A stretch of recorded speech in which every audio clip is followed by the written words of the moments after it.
Olá, seja bem-vindo ao podcast do canal Bandeirante, a história do Brasil narrada como no tempo dos seus avós. Neste, que é o 9º episódio, eu reúno os áudios de 6 vídeos do meu canal do YouTube e esses áudios abarcarão um período da primeira etapa dos descobrimentos portugueses, que vai desde a redescoberta do arquipélago da Madeira, em 1418, até a morte do infante Dom Henrique, o navegador, em 1460. Marcos importantes dos descobrimentos portugueses neste período, de 1418 a 1460, foram, por exemplo, além do descobrimento do arquipélago da Madeira, o descobrimento dos Açores, a chegada dos portugueses nas Canárias, o contorno do Cabo Bojador, imortalizado num poema do Fernando Pessoa, e a chegada, por fim, em 1457, pouco tempo antes da morte do infante, em Cabo Verde. Então, esse é o tema que nós vamos cobrir neste episódio. Espero que você goste, que seja útil, e caso você esteja assistindo no YouTube, não deixe de se inscrever, curtir, comentar, assinar as notificações, ativar as notificações. Se estiver ouvindo em alguma plataforma de áudio, como Spotify, Google Podcast, Apple Podcast e outras, não deixe de assinar e compartilhar esse conteúdo com amigos, conhecidos e familiares que tenham interesse na história do Brasil. É isso, um abraço e até a próxima. Escutem esse trecho aqui. Passamos a grande ilha da Madeira, que do muito arvoredo assim se chama, das que nós povoamos a primeira, mais célebre por nome do que por fama. Isso é do canto 5º dos Lusíadas de Camões. O próximo passo do infante Dom Henrique, depois da conquista de Ceuta, foi colonizar um arquipélago que acabou adquirindo o nome Arquipélago da Madeira, obviamente por causa da grande quantidade de arvoredo que tinha ali. Então, esse é o segundo passo, né? Talvez a gente possa dizer até o primeiro passo, né? Se a gente desconsiderar Ceuta, né? Vamos dizer que Ceuta foi assim um episódio isolado e que a partir de Ceuta foi elaborado o plano de expansão marítima portuguesa. Então, desconsiderando Ceuta, a gente pode dizer que esse foi o primeiro passo. As Ilhas da Madeira são 7, né? Tem 2 principais, uma que chama Ilha da Madeira e a outra é Porto Santo. Os outros 5 são ilhas pequenas e não são habitadas, até onde eu sei. A principal é a Ilha da Madeira, que é a maior, e o município a capital desse município, o município que é capital da Ilha da Madeira se chama Funchal. Funchal vem de funcho. Funcho eu acho que é uma erva, ou é a mesma ou é uma erva semelhante à erva doce, que era abundante lá nessa região onde eles fizeram essa cidade, a cidade de Funchal. Bem, provavelmente essas ilhas já eram conhecidas desde a antiguidade. Alguns relatos assim, de escritores romanos dão a entender que havia conhecimento dessas ilhas, mas isso é apenas uma possibilidade. Não sabemos se faz sentido ou não, porque muitos dos escritos antigos confundem às vezes, né, relatos mitológicos ou fictícios com relatos factuais, e como nos faltam fontes para confirmar, então fica no campo da possibilidade aí esse conhecimento dessas ilhas na antiguidade. Agora, passando já para o campo da probabilidade, é mais provável que antes dos portugueses chegarem ali, que os portugueses chegaram no final de 1418 início de 1419, antes deles, é bem provável que italianos e espanhóis tenham passado por ali. Existem registros que nos quase confirmam isso, né? Poucos historiadores hoje ainda acreditam que os portugueses foram os pioneiros no arquipélago da Madeira. De maneira que é melhor falarmos numa redescoberta dessas ilhas por parte dos portugueses em 1419, tá? Bem, quem chegou lá? Quais foram os homens que lideraram essa expedição para o arquipélago da Madeira? 2. João Gonçalves Zarco e Tristão Teixeira. O Dom Henrique, ele queria apenas conhecer essas ilhas e registrar? Não, ele queria colonizar essas ilhas e fazer delas um ponto de apoio, porque o objetivo dele era prosseguir para o sul, tá? Então veja, essas ilhas do arquipélago da Madeira ficam no sentido sudoeste, tá? Eles ficam a 980 quilômetros de Portugal. E se você viajar dessas ilhas para o leste, fica mais ou menos a 700 quilômetros do Marrocos, ali no norte da África. Geograficamente falando, essas ilhas pertencem ao continente africano, mas geopoliticamente elas são atualmente portuguesas. Bem, esse João Gonçalves Arco e o Tristão Teixeira, então, descobrem a ilha, fazem registros, relatam como é que como eram essas ilhas e voltam para Portugal com essas informações. E 5, 6 anos depois, por volta de 1425, inicia-se oficialmente a colonização dessas ilhas. E essa colonização vai ser baseada no quê? Primeiro, o modelo das capitanias hereditárias, ou seja, dividir o território em grandes lotes e conceder o direito de exploração a particulares. Essa experiência que vai ser feita aqui no Brasil começou a ser testada na Ilha da Madeira, tá? Tem uma curiosidade muito interessante, que é a seguinte, né? Isso aí a gente não pode confirmar, tá? É um mito. Pode ser que tenha sido assim, não há por que afirmar que é impossível que isso tenha acontecido, mas é o seguinte: os portugueses ficaram tão impressionados com a beleza daquelas ilhas virgens, desabitadas, virgens, né, aquela coisa maravilhosa, que eles apelidaram as ilhas de Jardim do Éden.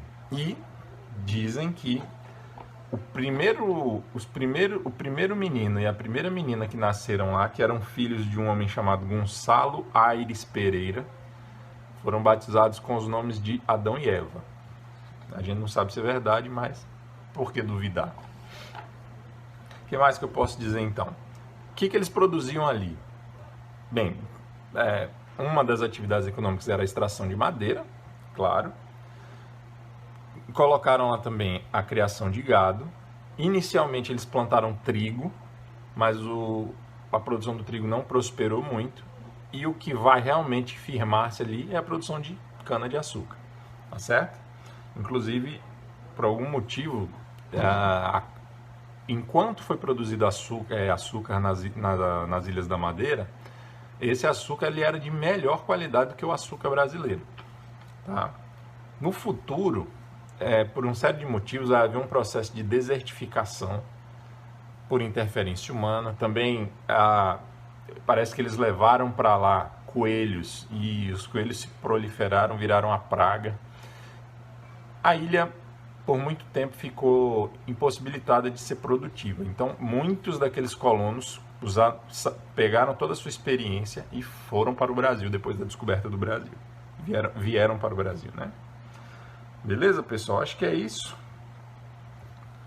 E aí, depois de ter colonizado esse arquipélago da Madeira, o Dom Henrique vai usá-lo como um ponto de apoio para avançar mais para o sul. Então agora, veja, a navegação até essa ilha era relativamente tranquila.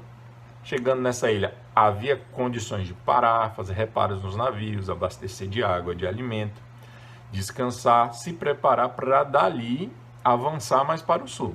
Então, se você avançasse mais algumas léguas para o sul, e lembrem-se, a necessidade de voltar era muito importante. Não adiantava você ir, conhecer e tal, mas se você não voltasse, não fazia sentido. Então, em vez de você ter que percorrer todo o trajeto até Portugal, agora você volta para a Ilha da Madeira. É um ponto avançado de apoio para as grandes navegações portuguesas, tá certo? Espero que tenham entendido. Vamos continuar aí no próximo vídeo. Eu devo falar então da colonização de outras ilhas, porque além do arquipélago da Madeira tem outras, né? Tem os Açores, tem as Canárias. Vamos falar disso aí depois, tá? Um abraço. Os Açores também são um arquipélago atlântico que foram colonizados pelos portugueses. É um arquipélago que tem 9 ilhas principais, divididas em 3 grupos. Tem o grupo ocidental, tem o grupo oriental e tem o grupo central. No grupo ocidental fica Corvo e Flores, 2 ilhas. No grupo central são 5. Faial, Graciosa, Pico, São Jorge e Terceira. E no grupo oriental, que é o mais próximo de Portugal, fica Santa Maria e São Miguel. E a colonização portuguesa vai começar por essas 2 mais próximas de Portugal, Santa Maria e São Miguel. Essas ilhas dos Açores ficam mais distantes de Portugal do que as ilhas da Madeira. E em relação à Madeira, o posicionamento dos Açores é mais ou menos a noroeste da Madeira e a leste de Portugal. Hoje os Açores são um território autônomo ligado à República Portuguesa. Então, apesar de, e a gente vai começar a falar agora da história dessa colonização, apesar de haver suspeitas de que outros chegaram ali antes dos portugueses, oficialmente foram os portugueses os primeiros a chegar, né? O descobrimento dessas ilhas é muito nebuloso.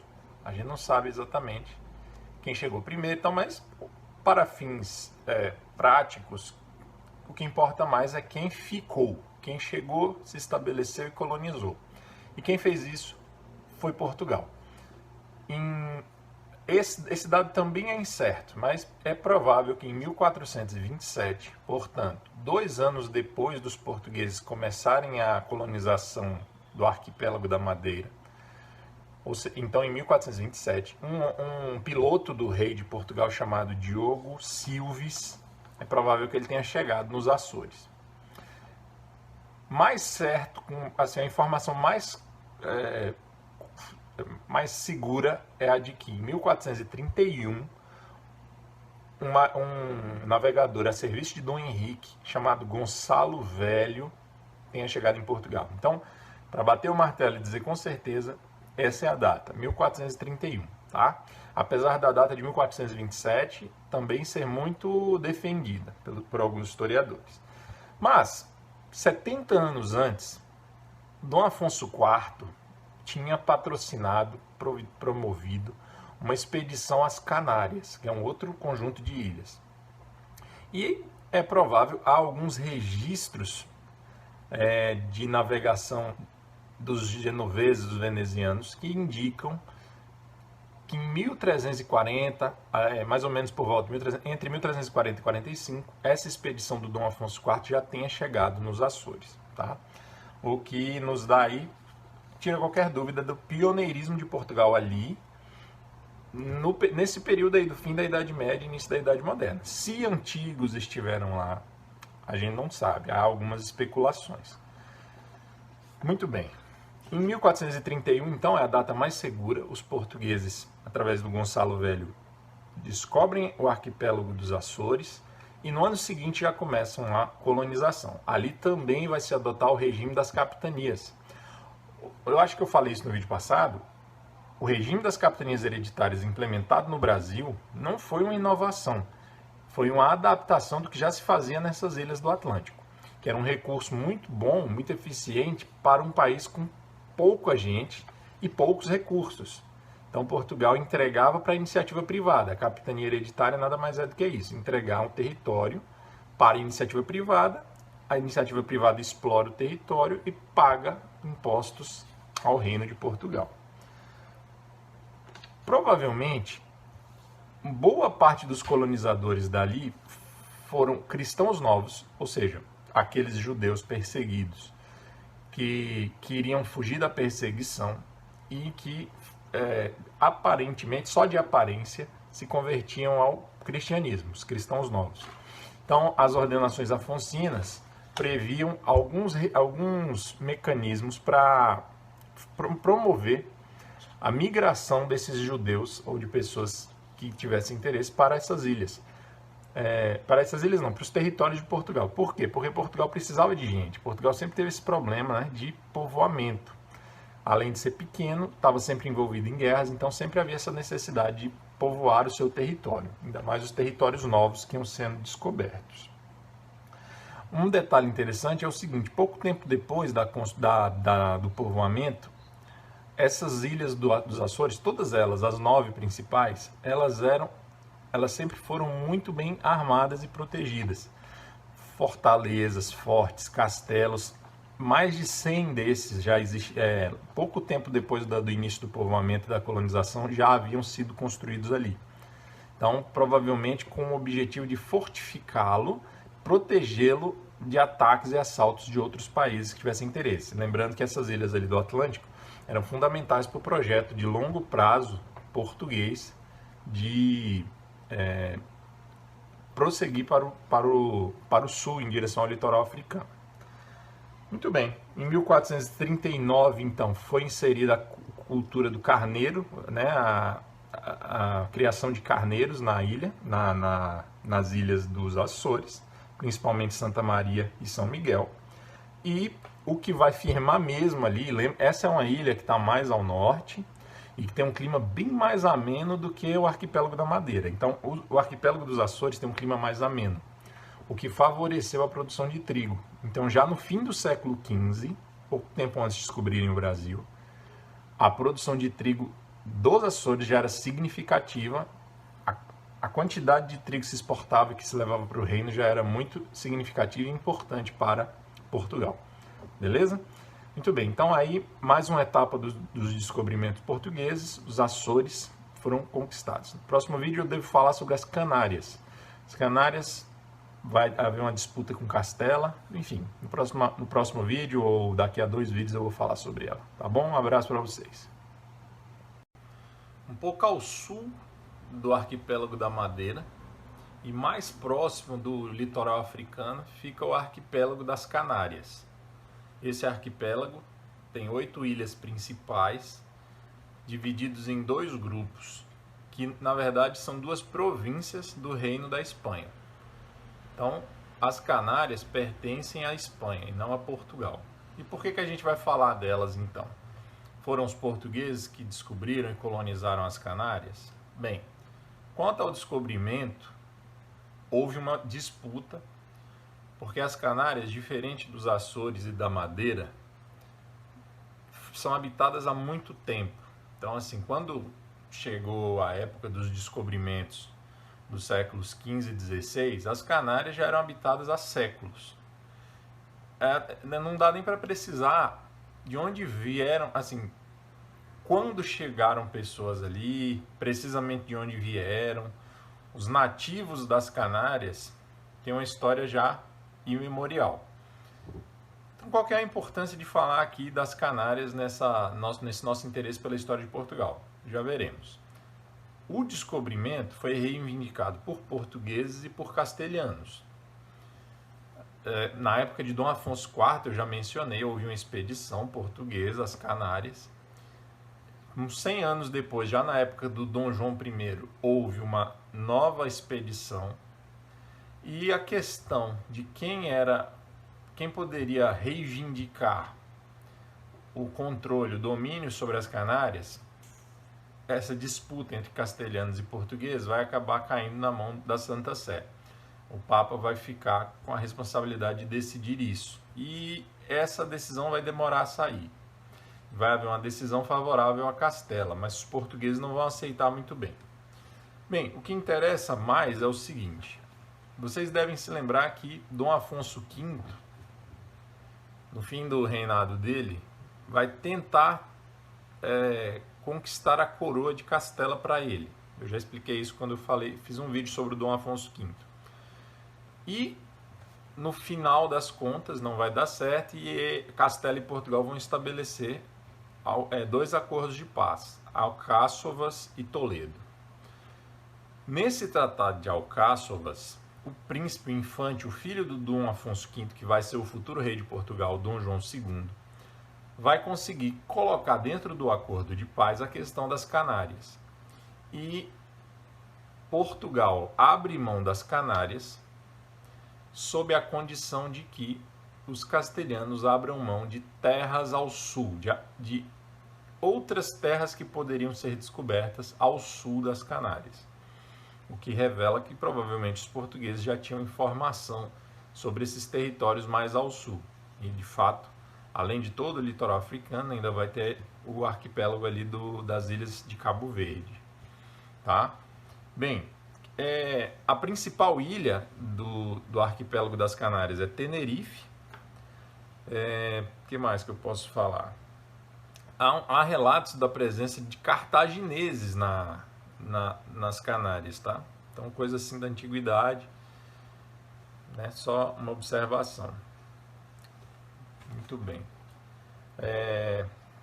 Eu acho que é isso. Então, graças àquele acordo de paz entre castelhanos e portugueses em Alcáçovas, Portugal vai conseguir fazer com que os castelhanos de antemão abrissem mão de terras ao sul das Canárias, o que vai ser ótimo para Portugal, que vai ficar, digamos assim, com as portas abertas e sem a concorrência dos castelhanos, até porque os castelhanos não estavam em condições de prosseguir para o sul. Quem estava dominando a tecnologia e quem estava conseguindo navegar por esses mares que ainda não eram conhecidos, ou pelo menos não eram totalmente, a navegação neles não era totalmente dominada, quem estava conseguindo dar esse espaço era Portugal. Então era muito mais interessante para Portugal abrir mão das Canárias e garantir o domínio do que fosse descoberto ao sul. Bem, não podemos esquecer o seguinte: Dom Afonso V e seu filho Dom João II vão saber explorar muito bem essa vantagem de antemão ter Castela aberto mão dessas terras ao sul, tá beleza? Muito bem, acho que é isso.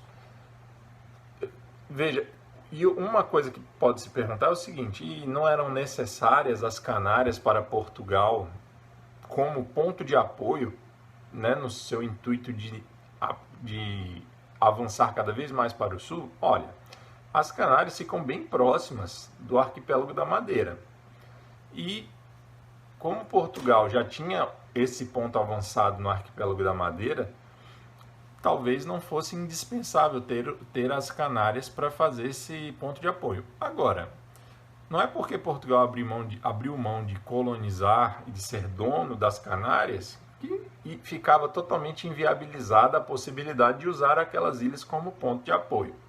Até porque Portugal e Castela não eram inimigos, não estavam com relações diplomáticas rompidas, então, naturalmente, poderia haver, havendo a necessidade, poderia-se usar as Canárias como ponto de apoio para poder fazer uma parada nas navegações mais para o sul, tá certo?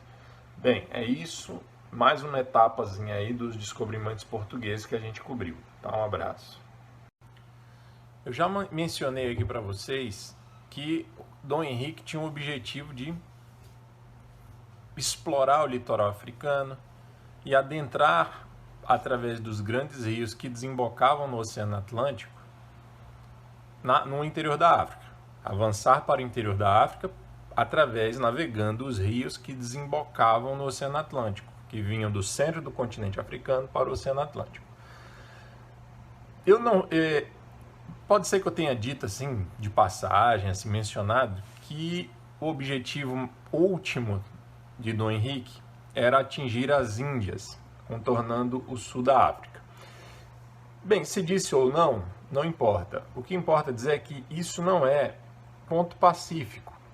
Isso o quê? O objetivo de Dom Henrique de alcançar as Índias, contornando o sul da África, é discutível. É discutível que ele tenha tido esse objetivo.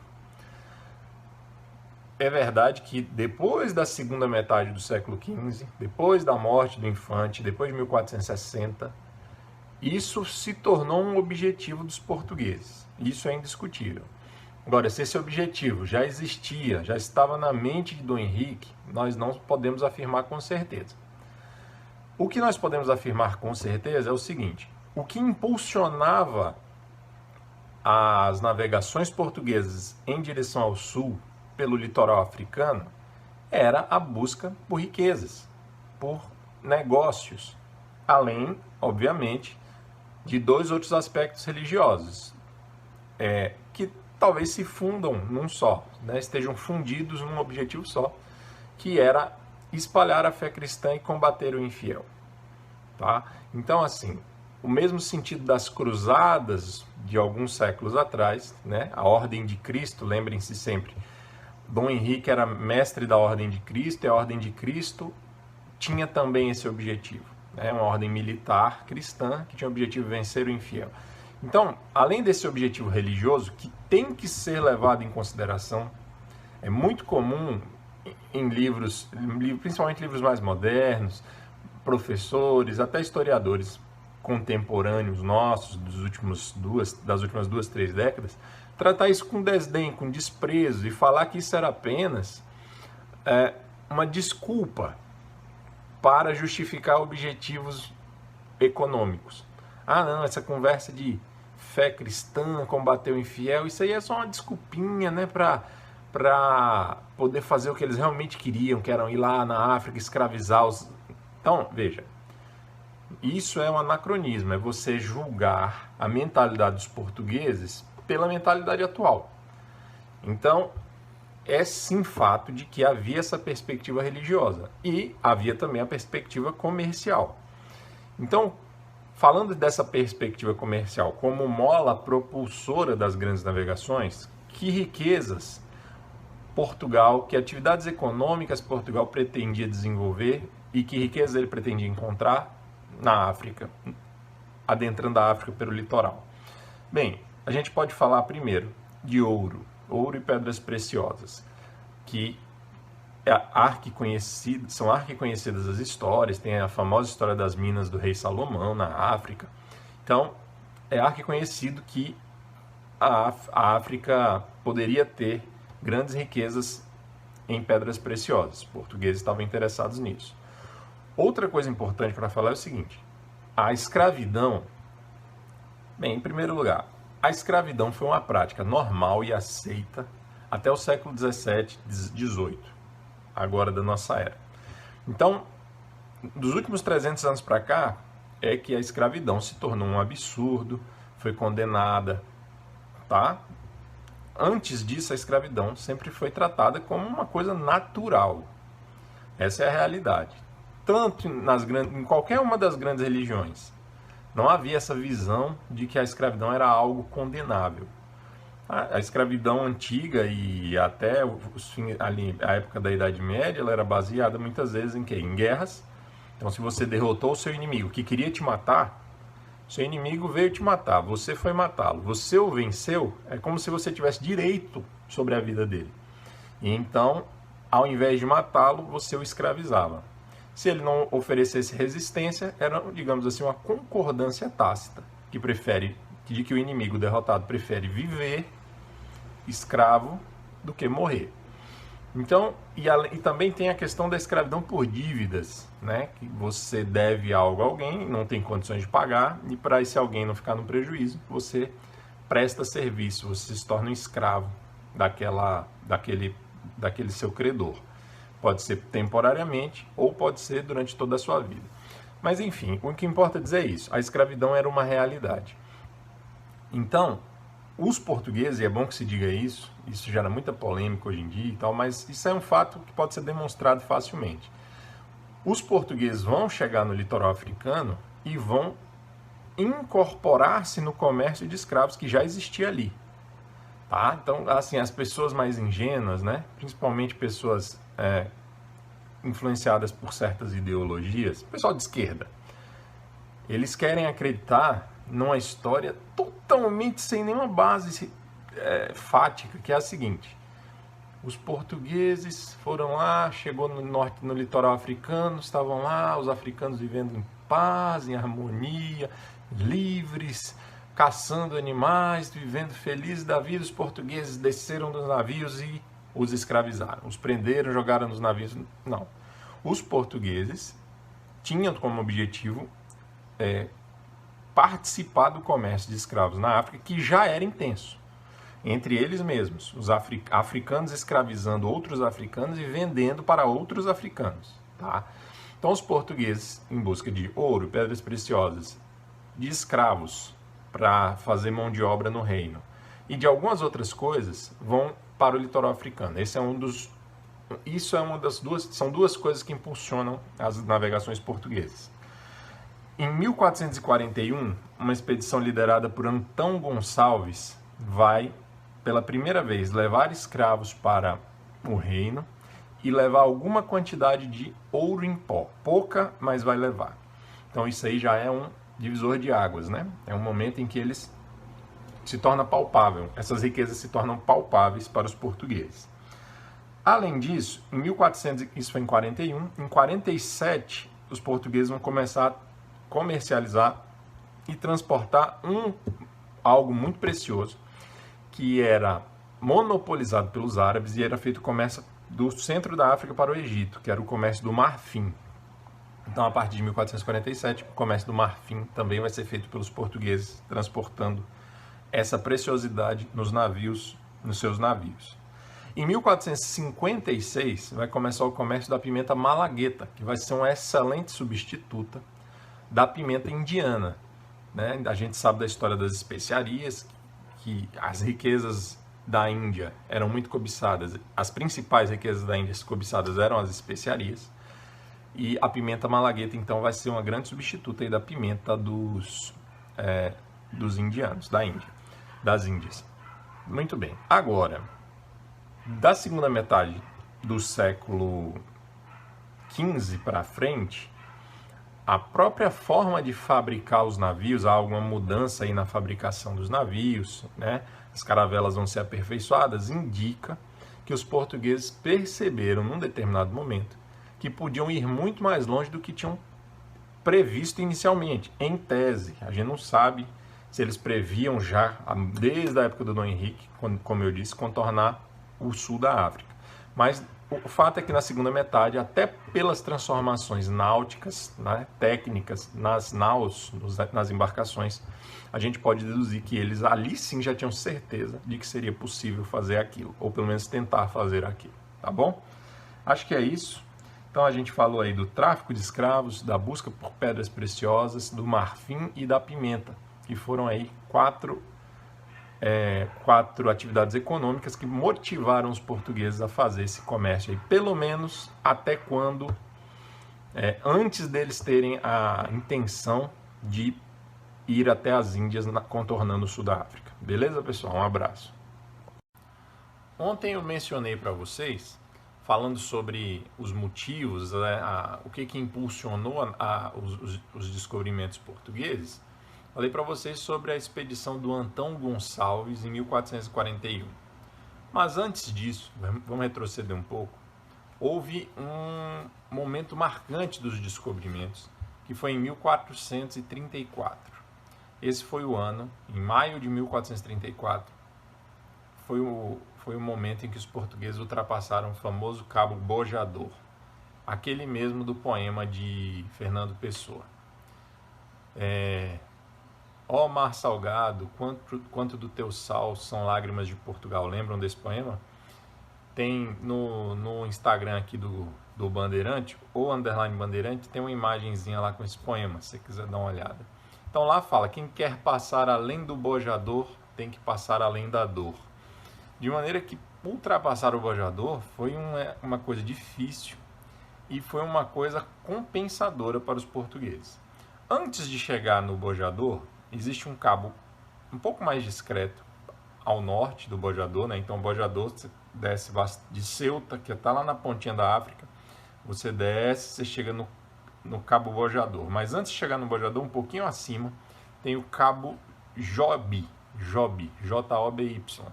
Esse cabo provavelmente é o que os navegadores do século XV chamavam de cabo não. Esse era o ponto limite do conhecimento de navegadores europeus.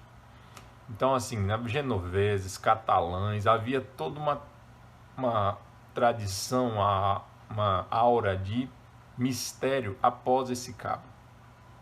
Cabo não vem mais ou menos de uma ideia de que não era possível ultrapassá-lo. Então havia uma série de mitos de que após esse cabo seria impossível navegar, enfim. E de fato, quando os portugueses conseguem ultrapassar esse cabo, eles descobrem que após esse cabo, não apenas as correntes marítimas não mudam de direção apenas, se invertem. Então elas, até ali naquele cabo, as correntes marítimas têm um sentido. Quando você ultrapassa, elas se invertem.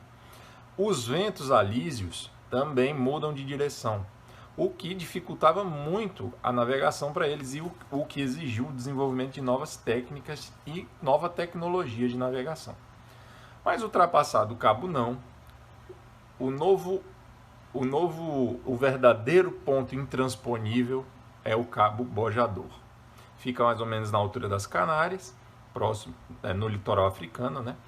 E por que esse cabo se tornou um ponto marcante das etapas dos descobrimentos portugueses? Dom Henrique, por mais ou menos 12 ou 15 anos, não sabemos precisamente, mas por aí, entre 12 e 15 anos, ele tentou ultrapassar esse cabo com 15 expedições fracassadas. Então ele tentou 15 vezes e não conseguiu. O que tinha de mais ali que atrapalhava tanto a navegação? Então, primeiro, o cabo ele era envolto em brumas, então ela já dava um aspecto assim, fantasmagórico, aquela coisa assim, não é possível, ameaçadora, né? Aquela coisa ameaçadora. Além disso, do cabo Bojador para dentro do mar, então se você estiver lá no cabo Bojador, descer na água do mar e for caminhando por 5 quilômetros, você vai praticamente conseguir andar sobre o mar, né? Assim, maneira de dizer, mas é por quê? Porque a profundidade ali é de 2 metros por 5 quilômetros. Aqui em Alagoas, aqui em Pernambuco tem também, mas aqui em Alagoas, perto de Maragogi, tem um lugar em que você pode caminhar dentro do mar por 2 quilômetros. Esqueci o nome da praia lá. Então, aqui no Bojador, no litoral africano, eram 5 quilômetros impossíveis de se navegar, porque com 2 metros de profundidade, né, não dá para navegar. Além disso, além desses 5 quilômetros rasos, por quase 25 quilômetros do cabo para dentro do oceano, você tem arestas de corais, milhares. Então, assim, você encontrar um coral ali e danificar a embarcação era muito, muito, muito fácil de acontecer. Então, esses aí, 2 motivos que atrapalhavam muito a navegação. Além do mais, na mitologia, cria-se que, além do Bojador, entraria-se na zona tórrida, onde o calor seria tão intenso que seria impossível navegar. Não haveria vida marinha, as terras do continente seriam absolutamente inabitáveis, a água do mar ferveria. Então, além dos obstáculos reais, havia esses obstáculos aí mitológicos. Então, o que aconteceu? Em 1533, poucas semanas depois da morte do Dom João I, o mestre de aviso, o pai do Dom Henrique, o Dom Henrique tomou uma decisão que, dessa vez, ele ia conseguir. Reuniu tudo que sabia, os melhores navegadores, e o líder dessa expedição foi Gil Eanes. Então, Gil Eanes parte e fracassa novamente. Quando ele retorna, o Dom Henrique dá uma prensa nele, dá uma dura nele e, teoricamente, dizem que ali ele criou essa frase e disse ao Gil Eanes que viver não era preciso, navegar era preciso. A frase conhecida, né? Navegar é preciso, viver não é preciso. Alguns meses depois, em maio de 1434, o Gil Eanes parte novamente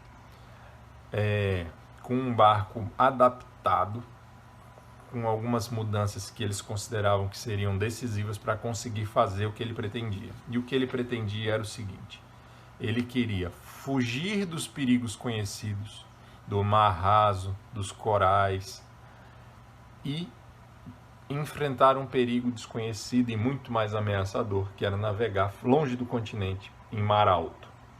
E aí ele fez isso. Ao se aproximar do bojador, virou para o oeste e navegou em direção ao mar desconhecido.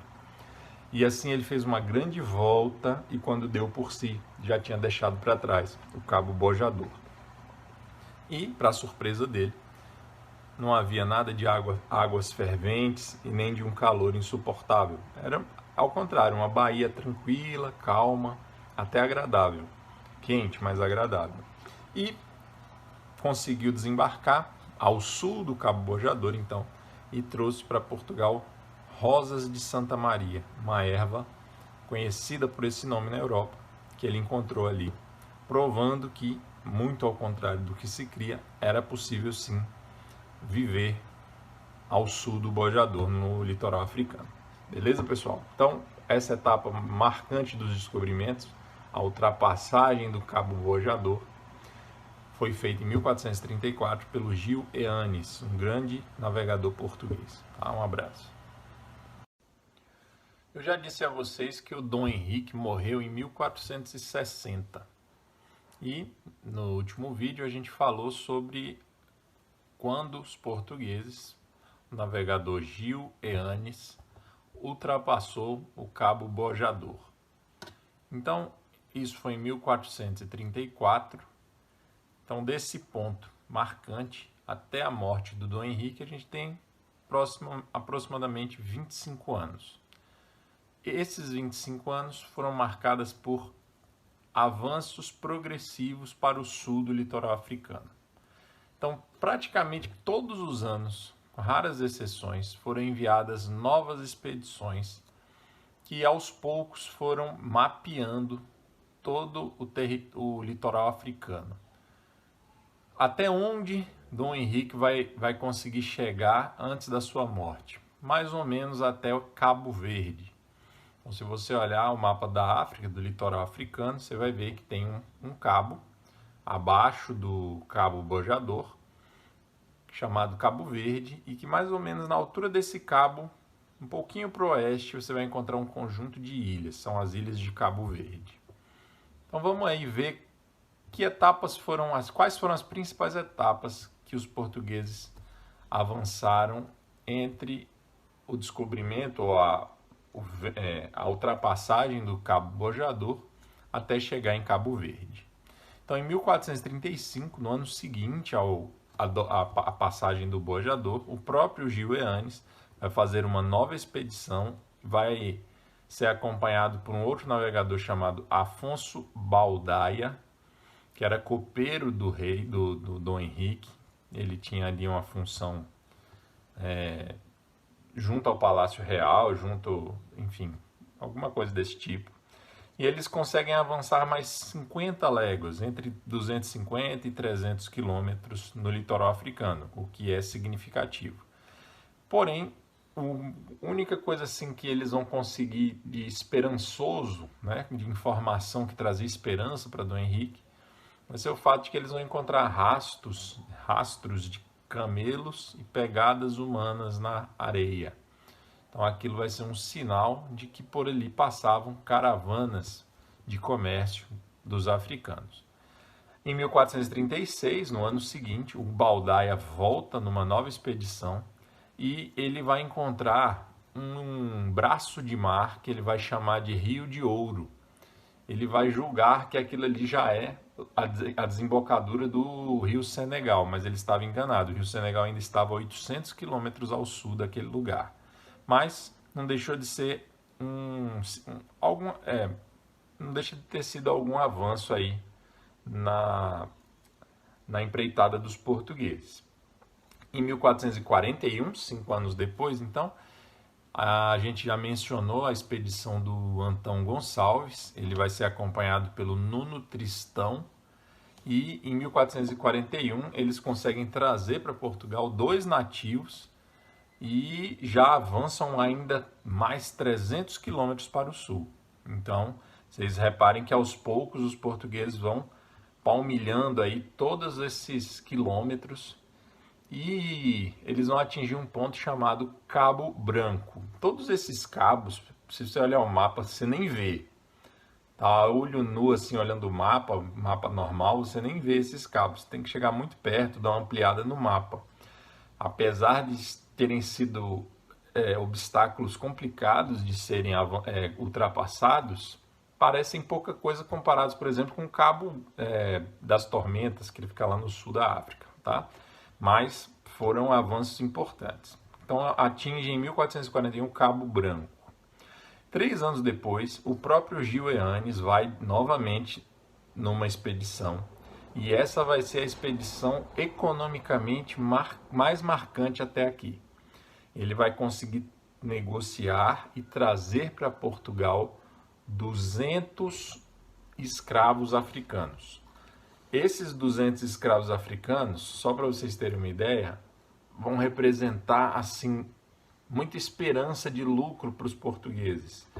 E assim, na surdina, o Dom Henrique era muito criticado, né?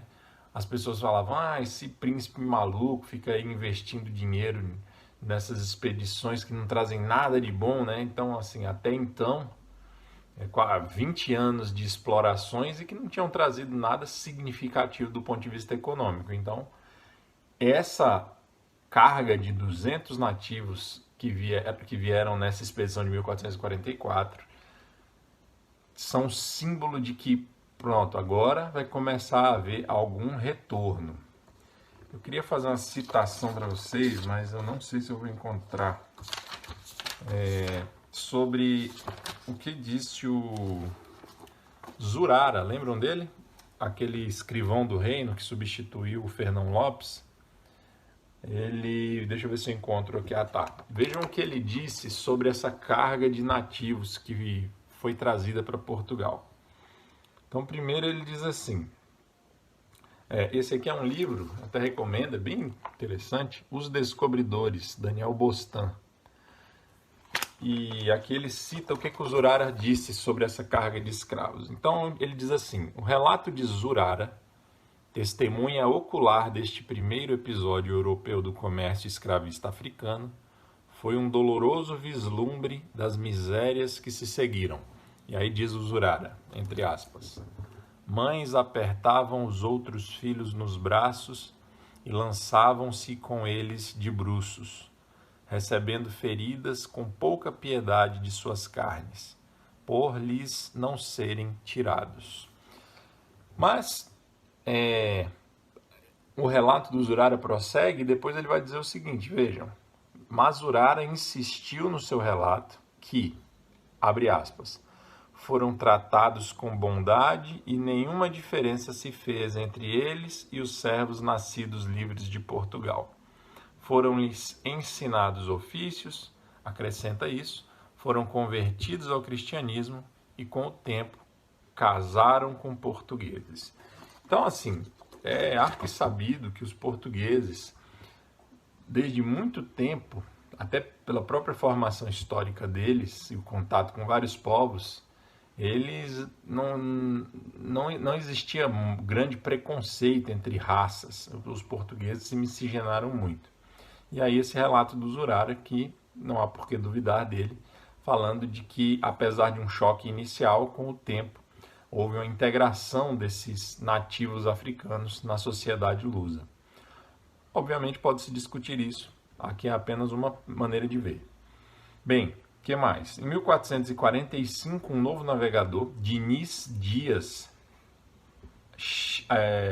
chega próximo do Cabo Verde, chega a ultrapassar um pouquinho o cabo, precisamente, não as ilhas. O Cabo Verde, no litoral africano.